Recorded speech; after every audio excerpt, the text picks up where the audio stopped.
Good morning, good evening, good afternoon, wherever you are. To begin, thank you so much for clicking on my video, visiting my channel. I appreciate you. I am Dr. Jacinta Mpali Nkanamori, your personal transformational coach and spiritual counselor. In this talk today, I'll be sharing with you two main reasons why we don't take care of ourselves. The first question I'm going to ask you is, when is the last time you deliberately took care of yourself? Meaning that you did 1 hour of yoga, you went to the doctor, you exercised your eyes, you probably watched what you ate. You consciously took care of yourself, observed, paid attention to yourself. When did you last do that? And I'm asking because it's by default that we don't take care of ourselves. We've been programmed that way. One of the main reasons why we don't literally take care of ourselves is the conditioning, the programming, which leads us into short-term gratification, into procrastination, into denial, into reasoning. We come up with all sorts of reasons like, I don't have time. It's like people who take care of themselves have 48 hours in a day and you only have 12. So it literally goes back to what's dwelling in your mind, what you've accepted to be the information upon which you run your life. So the conditioning, the programming that we expose our senses to every day, what you watch, knowingly or unknowingly, what you listen to, casually or uncasually, who you relate with, casually or uncasually, everything programs you, everything, you learn it, especially if you don't pay attention to how you are observing and digesting and believing this information. Because most of the times we tend to believe what we haven't researched on, We have a tendency to just go ahead and believe just because somebody said so. Just because the majority of the people say something is right, we all rush in and do the same exact thing, just like animals. So we have animalistic instincts. So our programming has literally dragged us down to not really taking care of ourselves. And I'll give you a few reasons why we don't take care of ourselves, what this conditioning leads us to. For instance, let's begin with this video.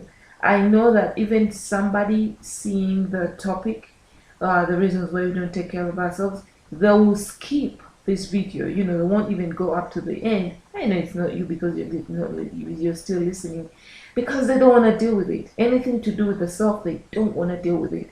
People are always escaping from themselves. They don't want to deal with their minds.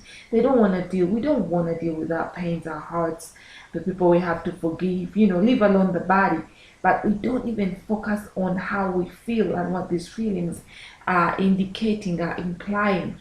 We don't pay attention to what triggers our emotions. We literally do not take care of ourselves because of the conditioning. And this conditioning through the news, through the Yahoo. Recently I had gotten into a habit of just perusing through Yahoo, and then I realized that my mind picked up on some of these topics and presented these topics as thoughts. And literally I had to retract my attention from these negative stories, because then once I gave these negative stories my attention, then I would have to deal with the consequences. So do not underestimate what is presented in your environment. It is intended to program you. You see, the programmers do not want us to take care of ourselves. You know why? Because when we don't take care of ourselves, we weaken emotionally, physically, and spiritually. If you don't eat right, if you don't take care of how you eat, if you don't exercise, if you don't take care of what you're supposed to take care of, you're weakened. And when you're weak, they offer all these products as short-term gratification. They offer all these products. Hey, listen, if you're too big or you're overweight, whatever that means, here are a few pills that you can pop up and take every day. You don't even have to do anything. So they persuade us into what they have into their products. It's like they create the market after coming up with a product. So they create a problem. They create a problem because they have the solution, and the solution is short-term gratification. And they tell you, oh, you have aches and pains, instead of yoga, instead of really taking care of yourself and doing yoga and stretching, or taking care of your diet and drinking a lot of water. They tell you don't have to do all of that. It takes a lot of time. Just pop this pill. But the thing here is that is short term. That is a short term fix for a big problem.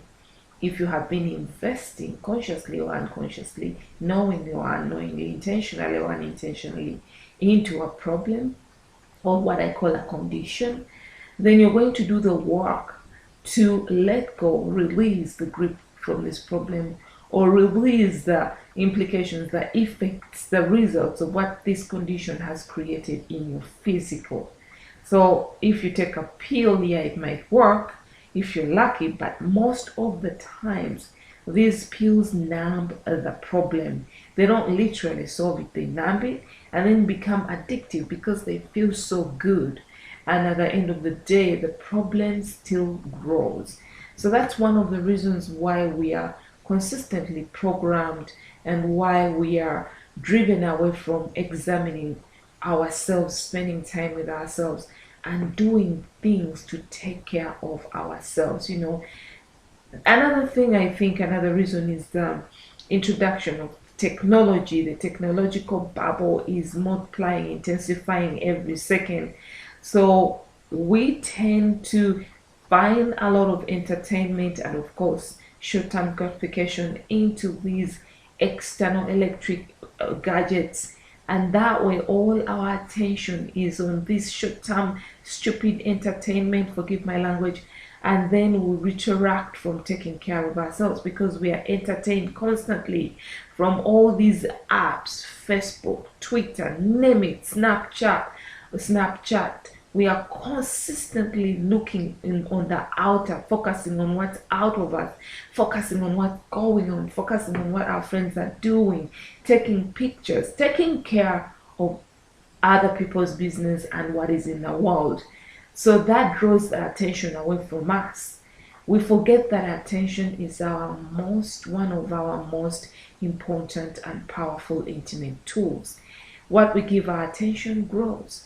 So if the attention is on all these electronic gadgets and short-term gratification and entertainment, and gossip and who is doing what and who is doing, take that and all that bullshit, then we do not have the attention, the ability to divert that attention to ourselves. So literally this conditioning is deliberate. It's deliberated.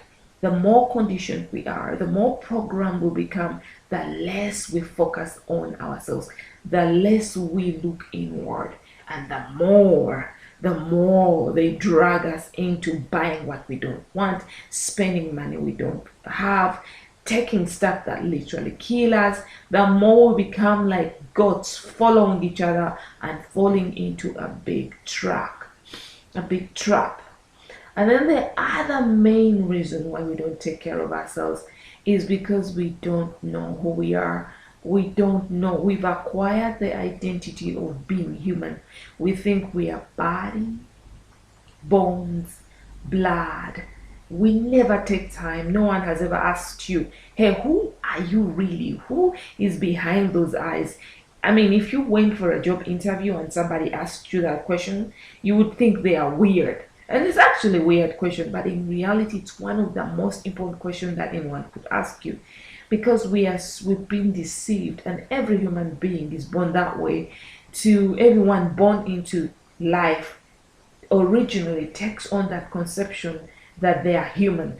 And then all the programming, the societal programming, the environmental programming leads you into actually believing that you're human. So you take on that identity that you're only human. You take on the identity of the ego. So you let this identity define who you are. And this identity is always changing. You cannot keep up with it. You cannot even trust it, because today as a human being you want something else, tomorrow you want another thing. You are always changing. The mind is literally driving you left, east, and center. If you believe that you're only human, oh my God, this is the root of all suffering, because you're personable. Everything is personal. I'm a human being. I'm a human being. But if you stop and ask yourself, what is a human being? And where is the human being in me? This being I'm always referring myself to be, where is it in me? Can I find it? You will probably point to your heart, but that's your heart. You will point towards yourself, but who is pointing? The idea is to start asking yourself questions that who is looking through your eyes? It's definitely not your eyes. Who is listening to me as I speak right now? It's not your ears. You listen through your ears. Who walks, who moves from point A to point B? Your legs do it. Your legs actually don't do it.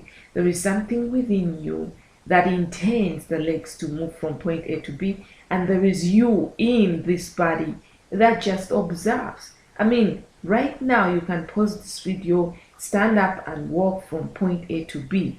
You realize that actually the walking is being done for you through your body. There is an intelligence within you that automatically respects your will, and the biology and the bones and the muscles do their things instantly, and you move from point A to B. You can't say, I moved from point A to A. No, you did not move from point A to B. You were moved by what is within you from point A to B, which is pure consciousness, which is also what you are. But let's go a little bit slow here.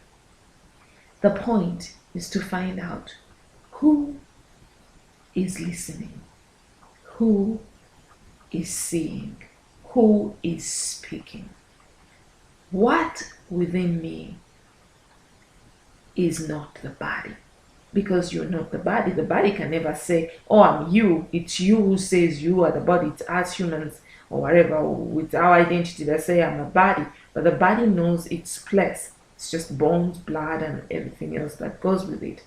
But there is an intelligence that moves it, and you observe.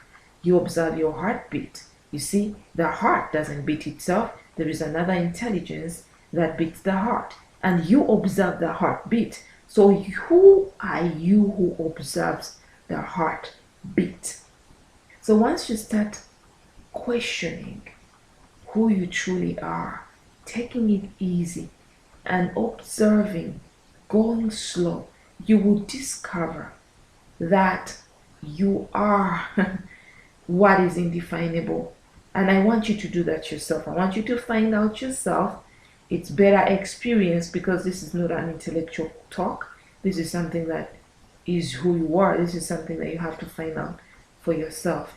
But the point is, once you start dwelling and paying attention to who you truly are, then you will start discovering that taking care of your body, or intending or willing, which is another talk altogether, or putting your attention on yourself, to take into the attention to will yourself into exercising, meditating, taking care of your mind, paying attention to who you truly are.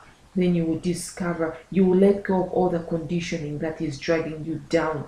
You will simply release it. You won't even have to deal with it, because it's so delusional that dealing with one aspect and after another is not something that you could be able to do in a lifetime, because it's always changing.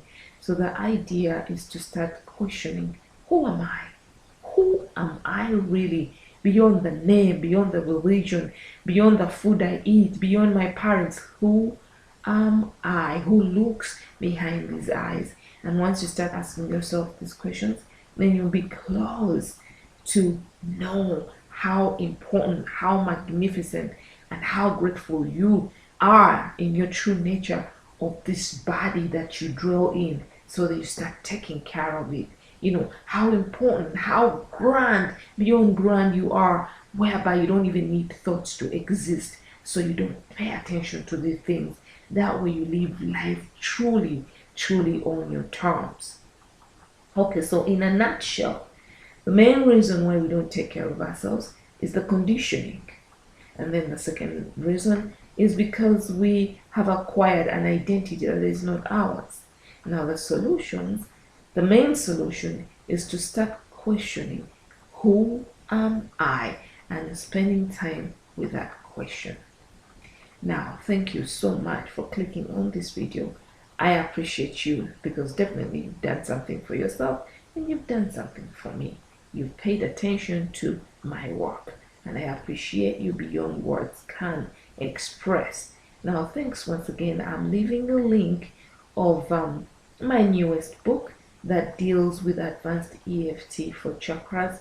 This helps you release the energy, the stuck energy in your chakras, which there are the energetic wheels that control the normal operation of your bodily systems. You'll find all the details in the description below. Other than that, thank you so much once again for visiting my channel, and I'm sending you abundant love from my heart to yours. Peace and blessings.